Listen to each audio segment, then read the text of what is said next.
Hello, I am Day 9, and in collaboration with Team Liquid, we present to you the King of the Beta Round of 8 match between Western Wolves MorroW spawning down in the bottom right against Evil Geniuses Idra in the top left.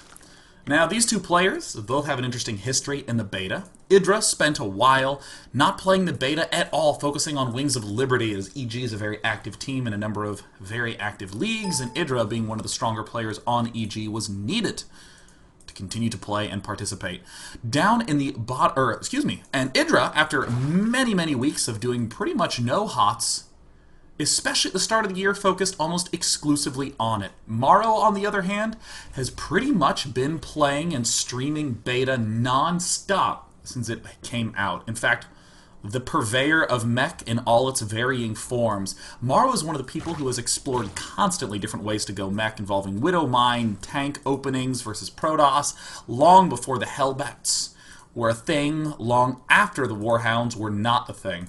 Have a lot of confidence in MorroW's pre-Warhound ability, and now that the Warhounds are out, let's just say that I remain confident. Bazingo! On this map, Akalon Waste, before we even begin talking about this very interesting map, sure, there are these center slits and these sort of over-the-hill roundabout attack paths covered by these watchtowers. These are not as important as these ring expansions up along the top. These two top right expansions, and of course these two bottom left expansions, create a circular dynamic on this map where there's lots of counterattacking, lots of expansion monitoring, and tough choices to make in terms of mid-game judgment. MorroW now taking his barracks at the front, Idra doing an early expand. Everything is going as planned, but this is one of my favorite things ever. What we're seeing MorroW do is essentially hide what is normal. On a map like this, when Idra steps in here and sees the command center, it's very easy to go, oh my gosh, no barracks around the main. I bet he's going for a proxy. You see the Overlord stopping to spot a proxy. Looks like this drone is going to continue also to scout around the skirts just to make sure, and boom, there's the barracks. So now MorroW knows, now Idra knows what MorroW's up to.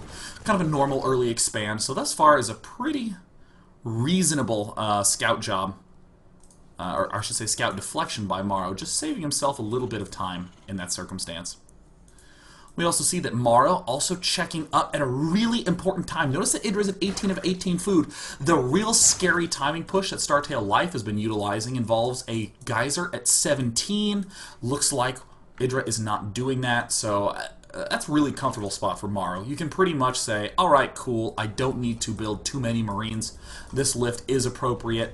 Players like Bomber, if they do scout that early gas, they'll have to build 4 Marines, focus a little more on this wall off at the front. But look at this. Factory, free floating, free falling, and kind of a little bit late on the gas geysers for MorroW, populating them all the way up. No real concern, no fear. No guts, no glory. Western Wolves MorroW. So Idra now, just constructing himself up. The 4-queen opening, very common in Wings of Liberty. Really strong. On this map, does have a little bit of the giant, the ass pain of these rocks. With these rocks up, sure you can creep your way to this expansion, but having queens throw pine needles at the rocks take a long time. You can destroy rocks with pine needles, as evidenced by the damage and the armor ratio, but it still takes a really long time. Reactor Factory now planting down for MorroW. We've been seeing Pult go for Widow Mines off the reactors. I mean, Hellions are still great. You can still contain, you can still delay all the creep production, but Widow Mines are sweet, and they have a special place in my heart, even though they're brand new. It's much like if I gave birth to a child that was my own. Well, not me giving birth, someone... Listen, you know what I mean. Mines are dear to me. Double extractor going down close to the 6-minute mark, and there now is the hatch going down. This is the more traditional Wings of Liberty play. We end up getting our double gas a little bit before 6 minutes, and ooh, wow, look at this roach horn going down, huh? Ordinarily what you'd end up doing is you'd go for Evo Chamber, get the +1/+1 ups for Zerglings, you'd get speed, and then you'd tech up to the layer, intending to go for this Ling Infestor or Ling Mutalisk style play with heavy ups, but now we have the Roach Warren going down. How's it going to pair up against what we're seeing out of MorroW, who's going one Hellion, one Widowmine? This looks very deliberate, unless he fat-fingered the keyboard, and E somehow managed to connect all the way over to D, and he built both at the same time. Looks like it's the usual map control play, just making sure that he has that complete and total lockdown on those watchtowers, and a single mine.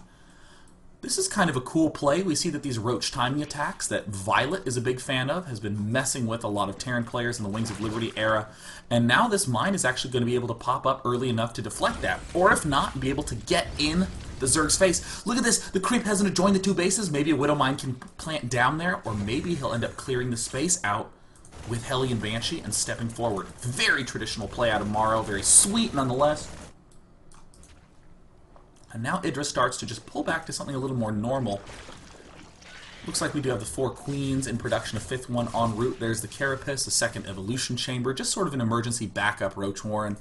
And it looks like, in the words of someone who just took the Hooked on Phonics program, Mech is coming up for MorroW. Another reasonable play. Looks like MorroW is just going for straight map control.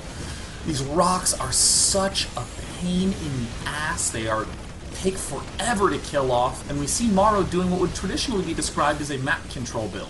Getting in the opponent's face, preventing this sort of creep spread, not doing any of that. He has to kill off these rocks. If MorroW does not, then there will easily be a counterattack to kill off this orbital command unless he morphs into a planetary fortress. But let's be honest, we would call that a newbie play. I'm not saying that's correct to call it a newbie play, but that's what we would do because it makes us feel better about ourselves. And there we see the rocks finally falling down. Whoops! Huge blunder in my eyes. Idra taking out that Hellion. Now MorroW really doesn't have any strong map control techniques, but something kind of interesting. Many players go for double armory before adding in all these factories. MorroW getting the factories first. Apparently a little cautious, not really feeling as safe. I mean, he hasn't gone through any map control exercises. And look at this, it's not actually tanks, it's Thors! Everyone at home is muttering Thor is here under their breath, thinking, hey, my impersonation's pretty good, I'd give it an 8 out of 10. And you know what? Because this is the king of the beta, part of the community launch party between me and Team Liquid, you're right, it is a good impersonation. Now we see the Hellion Banshee starting to scout around. Doing very light map control, just going from tower to tower. Widowmine doing the best coverage, just checking to make sure that there's not too many expansions. Idra playing great, though. If you're not going to pressure me, I'll take a 4th base. Pine Needles can destroy rocks. More Thors coming out, and we don't really see this Thor-Hellion play anymore. We used to see it quite a bit in Wings of Liberty. But now that we have the Hellbat, looks like things are going to be a little bit different.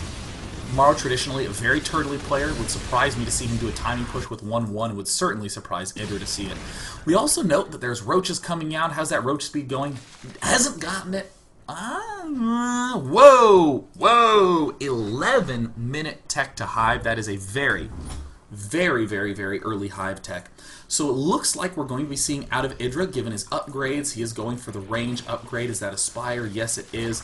This could potentially be a tech up to Broodlords, but given that he's focusing a little bit more on his mid-game army, the Roaches and the Lings, we could also see the incorporation of Vipers into play. Absolutely fantastic at dealing with siege tanks. The Blinding Cloud disables the siege tanks, and this is a common response if you have any inkling that your opponent is going mech, which of course Idra's going to. He sees continued Hellion and Banshee production, has seen virtually nothing else, no reason not to do a reasonable conclusion. But there's some sort of mech play en route. So in my eyes, I mean, if I'm MorroW in this situation, I'm going to be starting to get real worried about Vipers messing with my siege tanks. I like this choice to get out Thors right off the bat, maybe to make a little push. 1-1 upgrades appear to be finished right now. A Changeling from Idra steps in, and of course MorroW kills it, because who builds Marines anymore? Idra stockpiling in the center. Looks like still kind of a traditional Infestor mixture. Upgrades for Zerglings are still at 0-1. For Roaches are at 1-1. And there's the speed upgrade starting. Was that a misclick? Did he intentionally try to avoid it? He still has about 100 seconds left before that upgrade ends up finishing up. No blue flame yet. Still just a lot of tanks, very much so in the classic style of mech, flooding out as absolutely many of those tanks as possible and trying to strike right before Broodlord tech, and it looks like that is exactly what Idra's going for. I'm getting excited, so I'm leaning forward in my chair now. It's not good for my posture, but who cares about posture when esports is happening? Now Idra's starting to step up, trying to get control of these watchtowers. He does see the medevac, so that is going to prove to be quite problematic. We see that the Viking is there trying to lead with the Viking, trying to make sure that at the very least it will absorb some of those hits. The emergency thrusters. Oh, it's going to go terribly. An infestation of all the infestors, infested Terrans. More giant blobs of fungal growth bring pain to the doorstep of Western Wolves' MorroW. Looks like it's going to be a planetary offensive at the front. Still, some vulnerabilities down at the southern expansion, but that's okay because MorroW's positioning himself to move along the top flank. We see that those Corruptors are coming out. Roaches continue to be flooded. Idra's trying to set himself up for a nice defense. But if he can just get those Broodlords out, this is going to be a much easier push to take out. Essentially, just 4 Thors as the only anti-air. 2 more starports going down. MorroW's practiced these timings very well. 15 minutes, 4th base, now down for MorroW. And only planetary fortresses will be these ones at the front. All orbital commands for MorroW at his bases. Max 200 army. It looks like MorroW's getting a little bit spread thin. Oh no! MorroW has spread himself out way too thin, and now it looks like Roaches are going to be able to strike from all sides. Infested Terrans, Roaches dealing maximum damage. Even these siege tanks at the front just obliterated by the Roaches coming in from all sides. A couple of infested Terran Roaches come in from the back. MorroW tries to make a final last stand, but final is the key word. No more units are left. Hellions trying to spring on into action. Manages to get one. And you can always tell when you're watching a really excellent player because an expansion pops up in the midst of that attack. It wasn't Idra going, I hope I can hold this off. Aha, I did it. Now what? Already has a base going. Already has those Broodlords coming. 93 drones out right now. More Broodlords. Upgrades like crazy. All the upgrade centers next to one another. One Zergling is about to spoil everything. This is the Jack Bauer Zergling. He will be able to bring down the entire terrorist organization of the red player. Season 8 was great. Too bad there's not another one. Double planetary fortress in the middle. None of those key upgrades on the planetary fortresses yet, but right now it looks like MorroW is just continuing to try to get a lockdown on the map up at the north side. And now we're starting to see some of that circularness that I was talking about at the start. There's this exit down here to this base that can cut up and move right. And wow, look, Idra doing exactly that, starting to move forward. In the meantime, there's actually a drop. No, not a drop, just more Viking scouting going on from MorroW. Distracting Hellions, going to try to go ahead and push at the south side. But Idra's being just super on point with everything. Now, in an interesting little twist of events, we are not actually seeing mass Viking production, as I would have originally anticipated. We're seeing Ravens being produced 2 at a time. What is the Raven count? Looks like it is just fresh at 2. Seeker missiles only 75. Don't quite do as much damage. Not a guaranteed hit. But against Broodlords, they're too slow to move out of the way, so they may as well be. More Hellions trying to move out, not in huge packs of 12 or 15, just in medium-sized packs of 6, try to get a couple of key shots off. Blue Flame upgrade, you betcha. Will they begin firing? Very late firing. MorroW's attention actually directed downward, trying to kill off as many of those drones as possible. Let's go ahead and take a look on what amount of damage that he's done. Looks like he's only managed to kill 15 workers. Not a huge deal. But MorroW's continuing to try to just turtle himself in. It's amazing to think that even though Mech is considered to be the slow-moving, turtly force, at 19 minutes already has more expansions than we would see out of a Marine Maraudering player, being very active with these Hellions, being very aggressive with these forward planetary fortress placements. This is such a cool style to see. Still a vulnerability here. Couple of Hellions trying to step into the backside. Not really doing any damage, not cutting it. Hellions continue to move to the back. 3-3 upgrades finishing up. More Ravens popping out. The Raven count starting to get high. It's at 4 already. The roaches, I think, have been delayed a solid amount. And now they're going to walk in and see the double planetary fortress getting produced. There's the planetary fortresses from MorroW starting to go down right now. He's taking out all them missile turrets. We see a couple of Hellbats step into the action, and there's the Seeker missiles. Do connect, dealing some huge pain. Holy cow, those are good. MorroW has a couple of siege tanks. They might lose their lives. Another Seeker missile. A traitorous missile, if there is such a thing. And there is, because I recently watched James Bond. Many corruptors being produced. Idra, in essence, looking at the money, looking at the supply, is just saying, alright, that's fine. I'm just going to devote all my resources to Corruptor Broodlord, but is it correct? There's no Vipers in there. The Vipers really are the last piece of that Zerg composition. He needs to round them out, not just to blinding cloud the things on the ground, but to snatch up a couple Vikings here and there, or more importantly, snatch up the Ravens before they can fire. Some of those Seeker missiles, it looks like Idra's starting to step forward. He knows that there's a huge air force there. All the Corruptors advancing forward. I'm getting real scared for the air army of Idra. MorroW's continuing to just wrap around with expansions. One Raven will fall. What about the others? No, Idra continues to press forward. He's feeling very confident, very nice control, keeping the Broodlords at the back, poaching forward with Overseers and Corruptors. We see an attempted counterswing by MorroW, but Idra's got that on lockdown. Gosh. All the spines. Idra's starting to step forward. Oh no.